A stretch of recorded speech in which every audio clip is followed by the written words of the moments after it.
What's up, guys? Jeremy Conn here. It's a Lowdown. It's all brought to you by Pickdawgz.com. Appreciate you guys checking this out. So please click the like and subscribe button. That will help us out. If you click the notification button, it will let you know anytime one of these gets posted.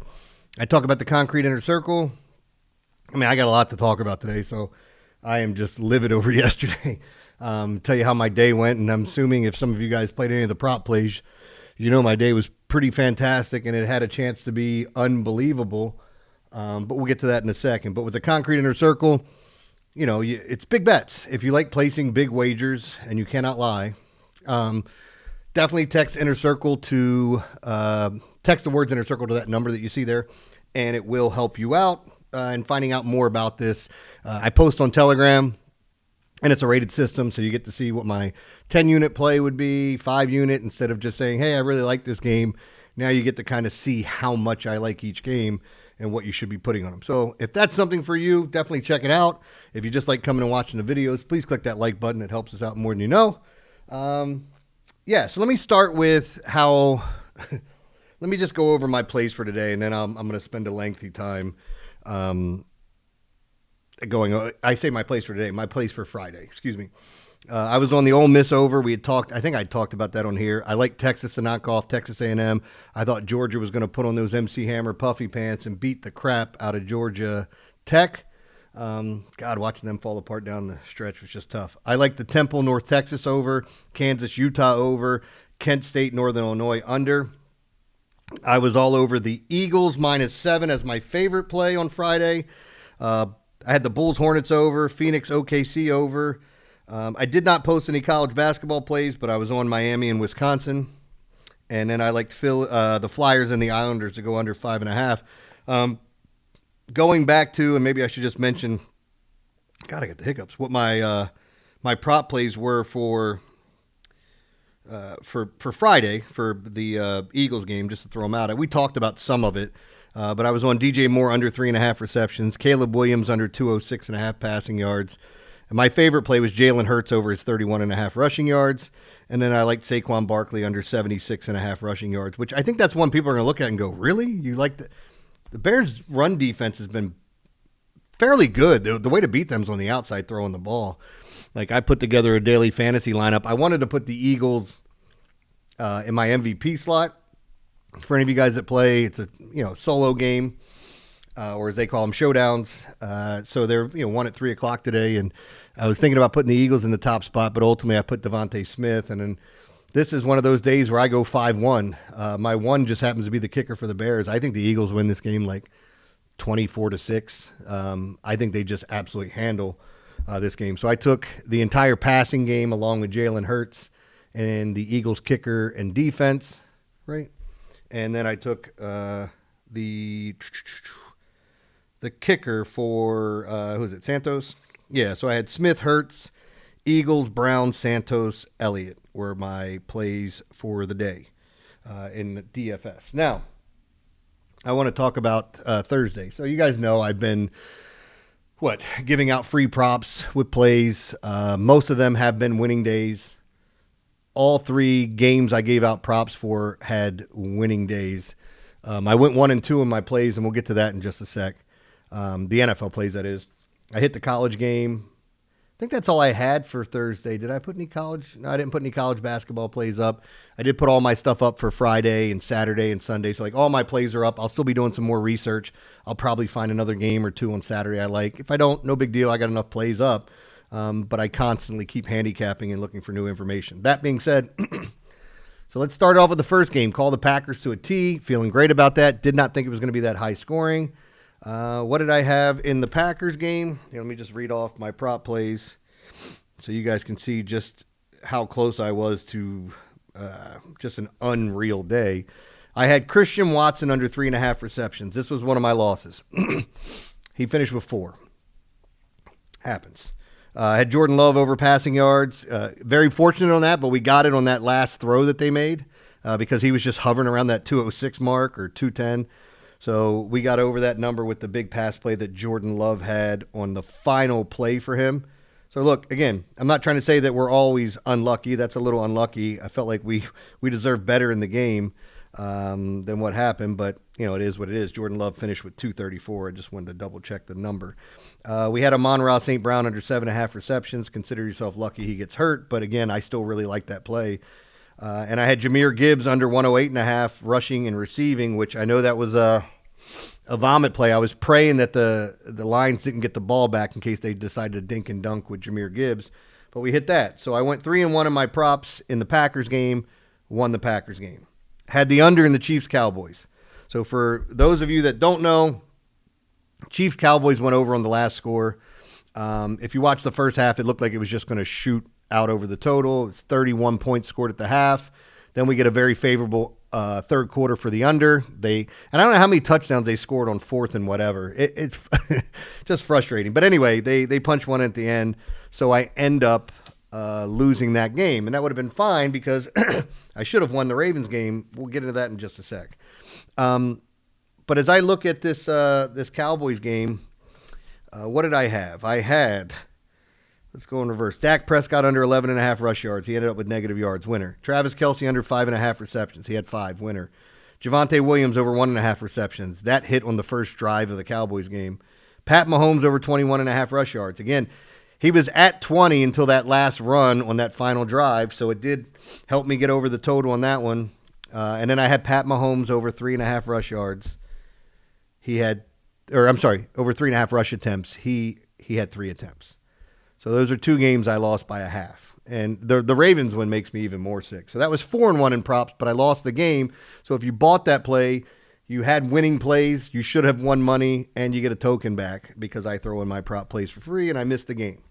And granted, I know that could, what's the right words? It could backfire on someone. Like you could buy the game and I could go 0 for 4 in props and then hit the game. And then obviously I win.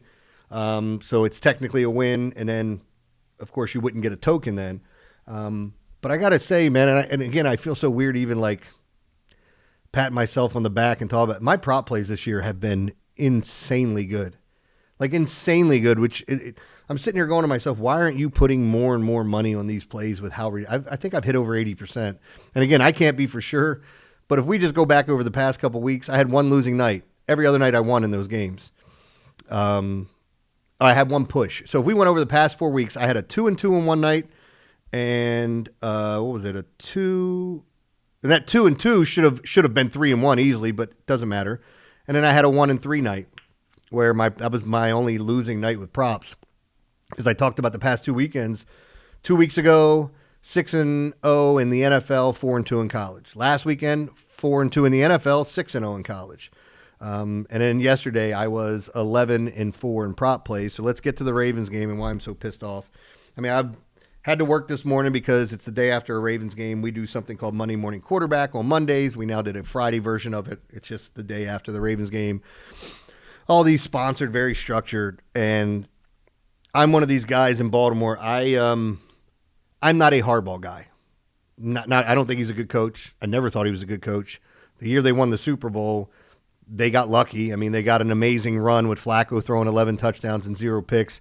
I still think that's one of the worst Super Bowl teams I've ever seen. And look, I live in Baltimore. I got no problem saying that. I still think that was holding on Jimmy Smith on Michael Crabtree in the end zone. That was 2012. We're approaching 2026. And he hasn't done anything. And we talk about the same stuff all the time. You had Derrick Henry. If you go back to last night's game, the Ravens had 2 rushing touchdowns of over 30 yards. And they gave those 2 guys 12 carries in total. The third string running back ran more plays on the field than the other 2 guys. Why? How? For what reason? The game was never out of hand until the fourth quarter. And even then, you were still down 2 scores and you had the ball until you screwed the pooch.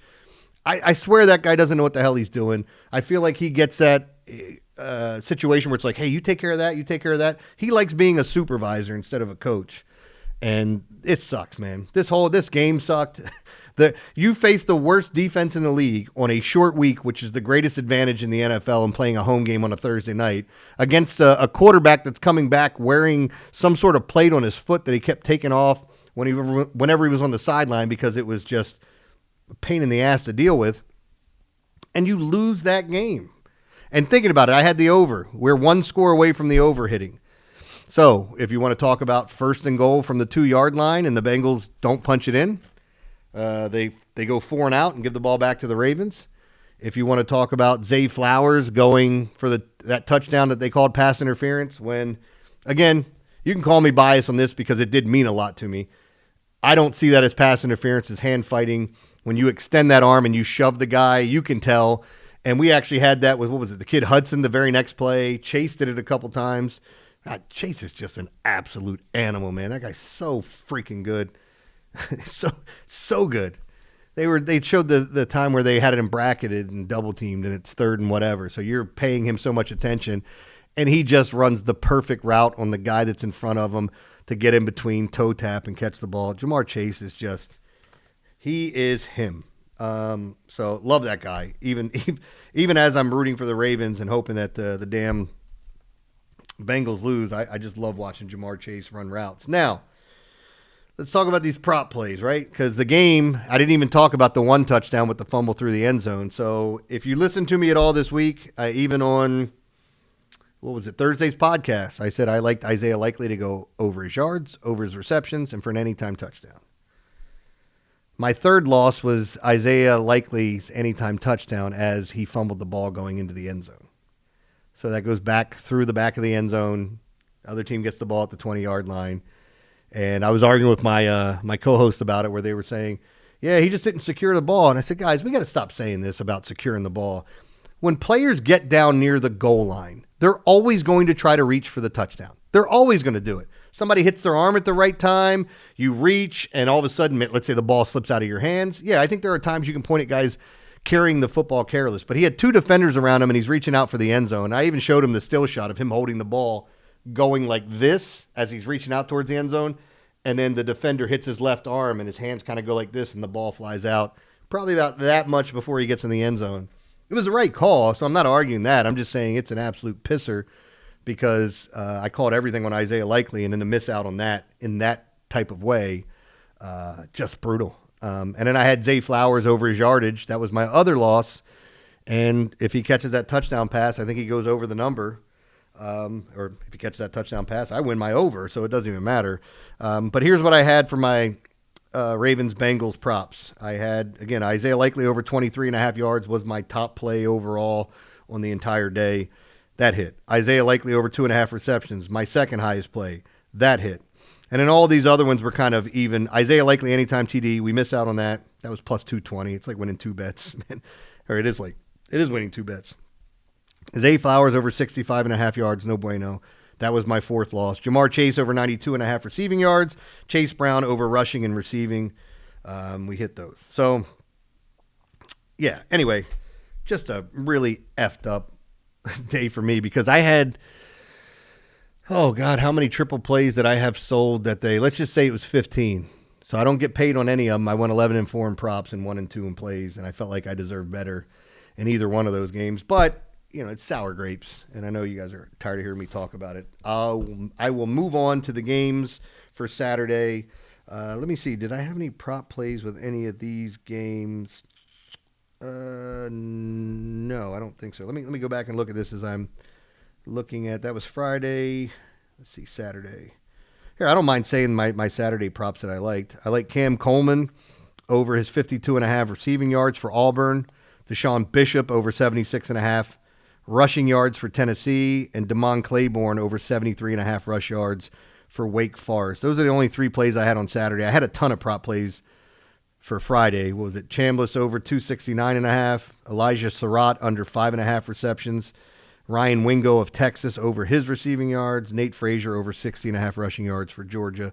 Those are my prop plays. And then on Saturday's podcast for Sunday, I will throw in a bunch of NFL prop plays. I mean, it's been great. So if you bought a triple play, you got 11-4 in prop plays and 1-2 in regular plays. I'm sorry one of those other plays didn't come through. And you know what sucked is because I know some people will take all those prop bets and parlay them together in like a 5-teamer, 7-teamer, whatever. People do that all the time. I have no problem with it as long as I call those lottery tickets, as long as you're not just being over aggressive on those because they're hard to hit. But this was one of those ones that I go back and look at it. I lost 1 in the first game, lost 1 in the second game, lost 2 in the last game. So having a clean sweep in one of them, maybe losing a couple other games in the other ones. would have been maybe better for some. I don't know.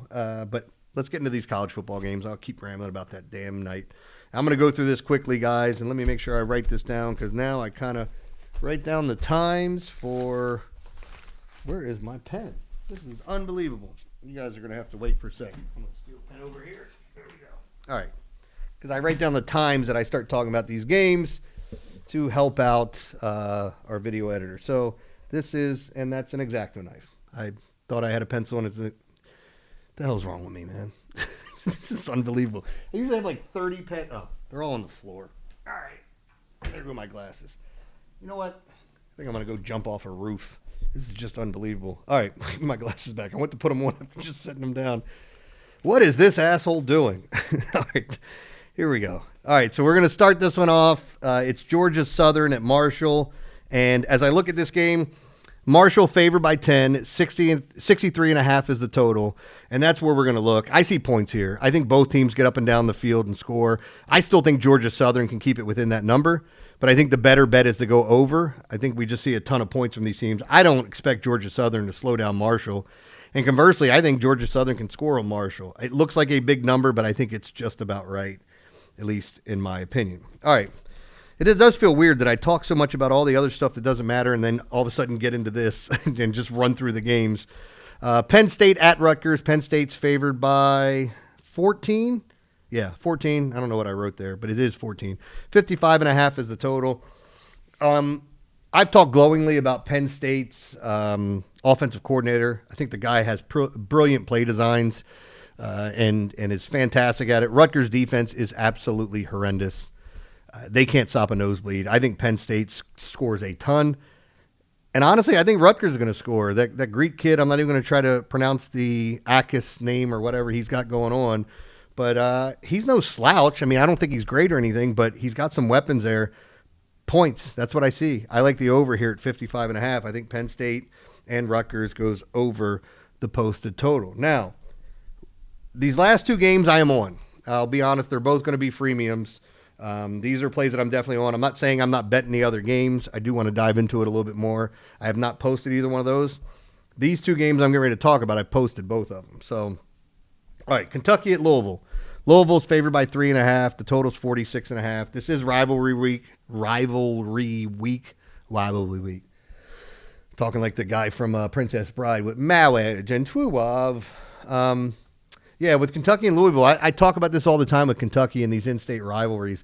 I don't think Kentucky's a good team, but there's certain games they get up for. They always have one game at home where they surprise somebody in the SEC, where they either win or keep it close and take them to the wire. And at the same extent, I know they always get up for this Louisville game. I think 3.5 is too much. I think a lot of these ACC teams, as we start to see how the schedule sets up and what they need to happen in these final weeks and who's going to the ACC championship, I think there's going to be a lot of disappointment in teams playing not the way that you expect. And these are certain things that I love looking at bowl games, leading into those bowl games where teams will struggle. I've talked about this before. Remember the time Boise State beat Oklahoma? And everybody's like, oh, Boise State should have been it. Oklahoma did not want to be in that bowl game. I think it was a Liberty Bowl. They thought they should have been in the playoff or in the championship game. And once they lost, those cats were like, hey, give us our free gifts that we get for the bowl game and all the other crap that comes along with it. But, in all honesty, it's just, looking at some of these bowl games and how they set up, like you'll see teams that play down. And it's also, disappointing teams that don't want to go there, teams that lose their head coach. And I know some people are saying it's different now because teams that lose their head coach, like Lane Kiffin was saying, everybody's a hired mercenary now, which with everybody getting paid, it's not necessarily false, but there are 4-year players and guys that come to play and you recruited them there. And then when you leave, it does. I think it does affect them. Now, some of them can transfer out now and go with you, but I don't know. I do think Kentucky's the right side. I think they're a live dog to win outright, but I'm just going to take the 3.5 points. That's a freemium. Another one for me here is Missouri at Arkansas. Minus 3.5. Mizzou is 57.5 is the total. It was interesting at the beginning of the year because Arkansas was one of those teams that, their quarterback, they were putting up points. Omega was scoring a ton. Their wide receiver there. They looked like a very potent offense, and then they just fell apart. Missouri's season kind of went, once Prbula got hurt, they lost a big game. Then they go to Oklahoma, they lose that game. They had another important game that they lost at home. Was that Alabama maybe? I think they covered but lost. If I remember correctly, I could be off, so don't hold me to it. I think Arkansas is the right side. I mean, it's too many points to be getting at home, 3.5 for a team of Mizzou that's already going to be in a bowl game, but they're not going to be in, visions of grandeur to think about the playoff or a big bowl. They'll be in something, and I think this is just another spot where you're looking at Arkansas towards the end of the season. They don't have much to play for. Let's go out and kick somebody's ass at home. So I think Arkansas is a live dog to possibly win outright. But again, I'll gladly take those 3.5 points. I'll be back tomorrow, guys. I'll go over a bunch of prop plays for Sunday. And, if you guys want to check out any of the college plays that I have up, they're up there. The NFL plays, my NFL best bet is up. Lots of good stuff. So appreciate you guys checking this out. I hope you win some cash. Head on over to pickdawgz.com. Check out all the different handicappers. It doesn't have to be for me. And whether you're here just to watch or if you're purchasing picks, I appreciate you just the same. Thanks, guys. I'll see you tomorrow.